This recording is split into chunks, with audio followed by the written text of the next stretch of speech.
This is a video of Pycnostachys urticifolia, also now known as Coleus livingstonii, I believe, due to all the name changes. This is growing here in New York. I put in some fairly large plants in the spring into this sort of like mulchy pile area I throw stuff at.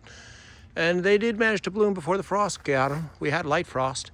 Didn't seem to bother them. They were in a somewhat protected location with these hemlocks and things behind them and a wall. And they're blooming beautifully. I don't know how much longer they'll last because it is getting late. You can see the bright blue flowers. They're really pretty. It's just something very typical of the South African highveld. I've also seen it growing in Malawi in the past in open woodland, but usually it's out in the dry, sunny areas.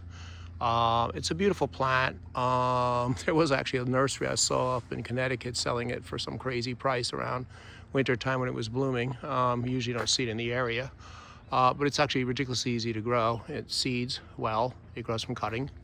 I don't know if it'll come back from the root. I'll try and protect it this year and see if it happens, but I don't think it will here. I haven't had it happen before, but I do remember when I worked at NYBG, someone claimed that they were able to get it to do that near the conservatory.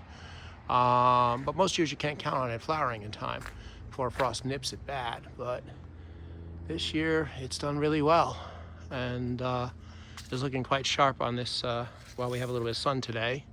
I think we'll get another frost coming soon, but at like 29, 30, whatever. I think it's the way I had the other night. Didn't seem to bother this guy. So yeah, kind of a cool plant. If you live down south and have very late frost dates, it would be an awesome plant to have. And of course in California, it would grow wonderfully if you give it summer water.